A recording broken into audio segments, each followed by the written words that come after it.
do what's necessary so we can get by. Have to, since I can't count on my Yeah, brother for... Carlia. Then she's finally found it. Do you have Gallus's journal? A problem? Let me... Oh, this is just like Gallus. A dear friend, but always too... He's written all of the text in the Falmer language. No. However, I know someone who might. The court wizard of Markarth, Calselmo, may have the materials you need to get this journal translated. A word of warning. Calselmo is a fierce guardian of his research. Getting the information won't be easy.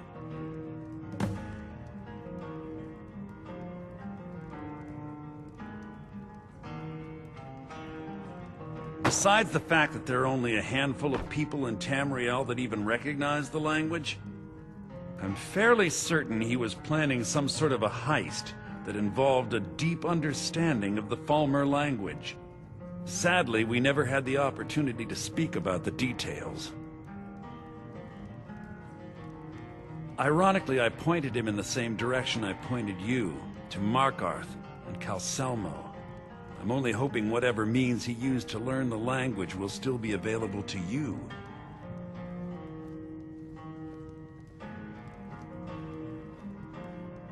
In the time before man, they were known as the Snow Elves. They lived in the sunlight and had a very prosperous society. Like the Altmer? Yes, I would say their culture quite possibly rivaled our own. The Nords went to war with the Falmer in the First Era, killed them by the thousands to drive them from their snowy homeland. The Falmer retreated underground and forged an uneasy alliance with the dwarves who ended up betraying them. This betrayal made them what they are now, horrible, blind monstrosities with a burning hatred of any but their own kind.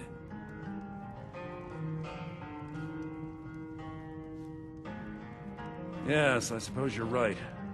Forgive me. I've lost several close friends to the Falmer, and it tends to distort my view. If you wish to learn more about them, you're welcome to my tome on the subject. It should be on my table. He was a dear friend of mine, and a surprisingly astute pupil of academia.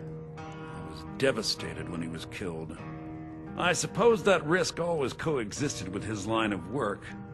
I just never thought his luck would run out.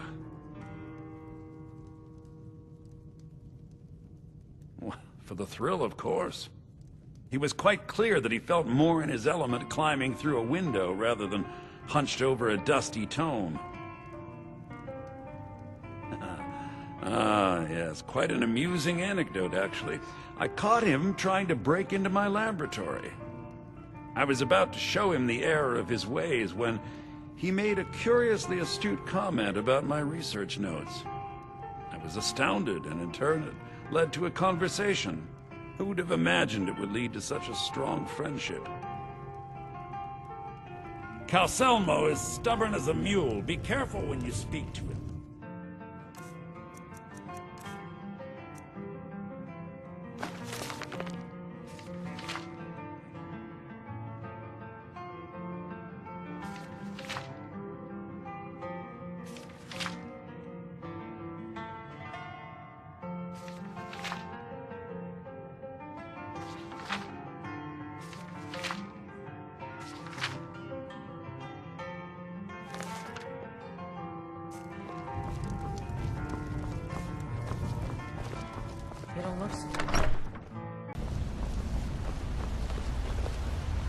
What are you doing here? The excavation site is closed. I don't need any more workers or guards. I told you I'm not hiring any more guards. Why do you people always bother me when I'm trying to finish my research? You idiot! Do you even know who I am? The most recognized scholar on the Dwemer in all of Tamriel. And you people keep bothering me. I'm sorry, I got too excited. I'm in the middle of some very stressful work, and I shouldn't have yelled. How can I help you? Then you were well informed. I am at this very moment on the cusp of completing my magnum opus on the subject. I'm calling it Calcelmo's Guide to the Falmer Tongue. It will revolutionize the way we understand those ancient beings. Preposterous! That research represents years of personal toil in some of the most dangerous Dwemer ruins in Skyrim. You must be mad to think I'd allow anyone to see it before it's completed.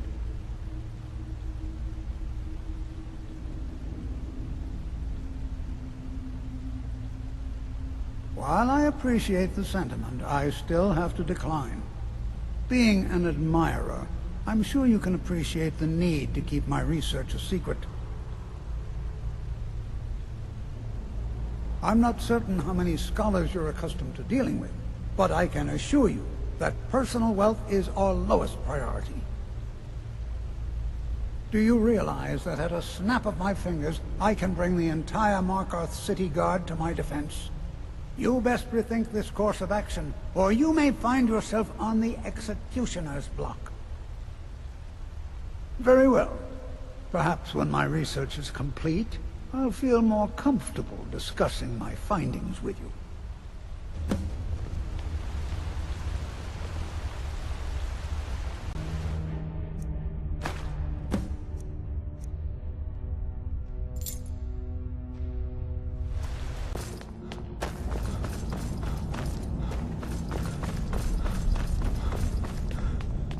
Halt!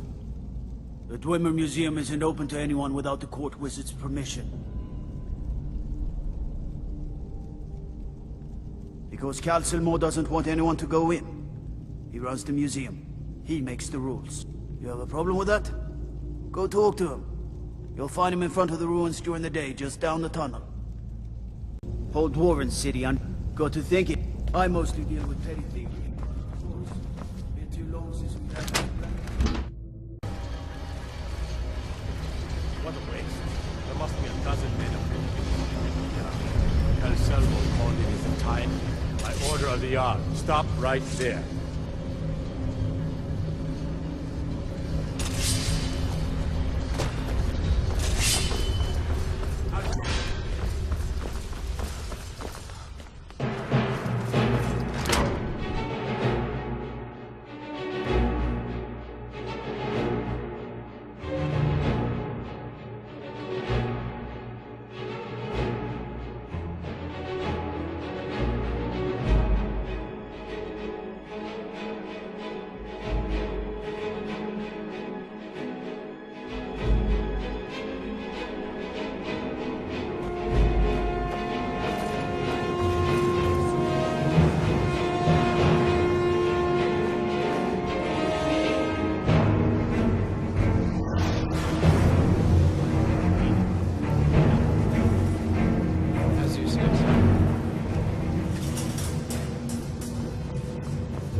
Intruder!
the wood of the yard. Stop right there.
Yes, I'm positive I heard something.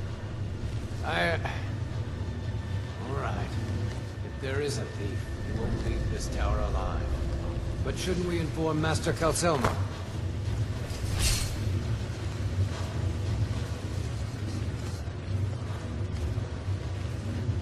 Someone there?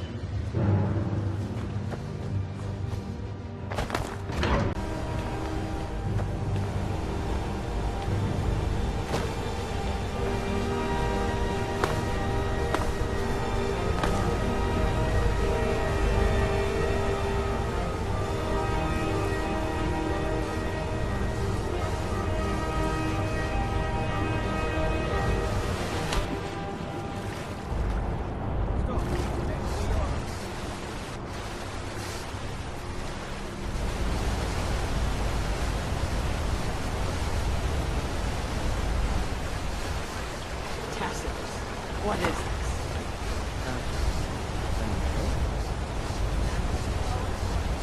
You have committed crimes against Skyrim and her people. What say you in your defense? Everything here appears to be in order. We can move along.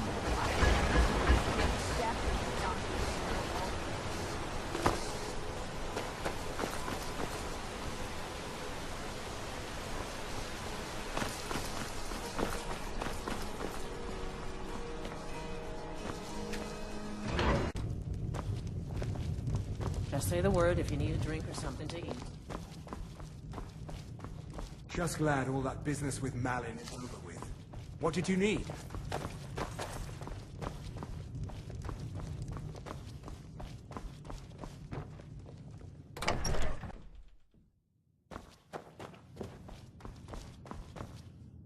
Was there something else? I suppose it would be inappropriate of me to ask how you obtained this, so I simply won't. A rubbing, eh? Odd. I expected notes.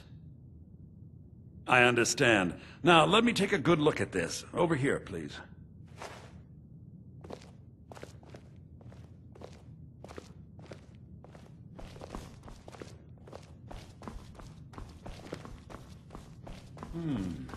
This is intriguing, but highly disturbing. It appears that Gallus had suspicions about Mercer Frey's allegiance to the Guild for months. Gallus had begun to uncover what he calls an unduly lavish lifestyle replete with spending vast amounts of gold on personal pleasures. Does the journal say where this wealth came from? Yes, Gallus seems certain that Mercer had been removing funds from the Guild's treasury without anyone's knowledge. Anything else, Enthir? Anything about the Nightingales? Yes, here it is. The last few pages seem to describe the failure of Nightingales, although it doesn't go into great detail. Gallus also repeatedly mentions his strong belief that Mercer desecrated something known as the Twilight Sepulchre. Shadows preserve us. So it's true. I'm not familiar with the Twilight Sepulchre. What is it? What's Mercer Frey done? I'm sorry, Anther. I can't say. All that matters is we deliver your translation to the Guild immediately. Farewell, Anther. Words can't express. It's all right, Carlia. You don't have to say a word.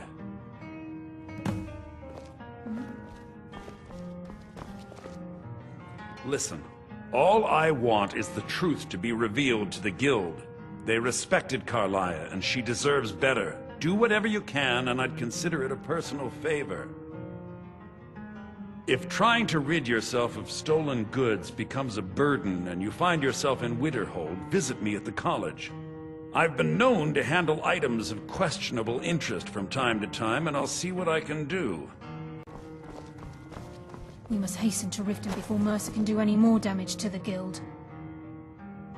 You've come this far, so I see no harm in concealing it any longer. The Twilight Sepulchre is the temple to Nocturnal. It's what the Nightingales are sworn to protect with their lives. Everything that represents Nocturnal's influence is contained within the walls of the Sepulchre. Now it seems Mercer's broken his oath with Nocturnal, and defiled the very thing he swore to protect. I felt the same way when Gallus first revealed these things to me. I think given time you'll understand what I mean. As a Nightingale, I've been sworn to secrecy regarding the Sepulchre. I know the Guild doesn't do much to foster faith, but I'm going to have to ask that you continue to trust me. I'll make for Riften and scout the situation, see if I can discover what Mercer's up to. When you're ready, meet me at the Ragged Flagon. In the meantime, I wanted you to have this. It belonged to Gallus, but given the circumstances, I think he'd approve. If the Guild isn't willing to listen to reason, you might have to. I'm assuming you're here for a social call.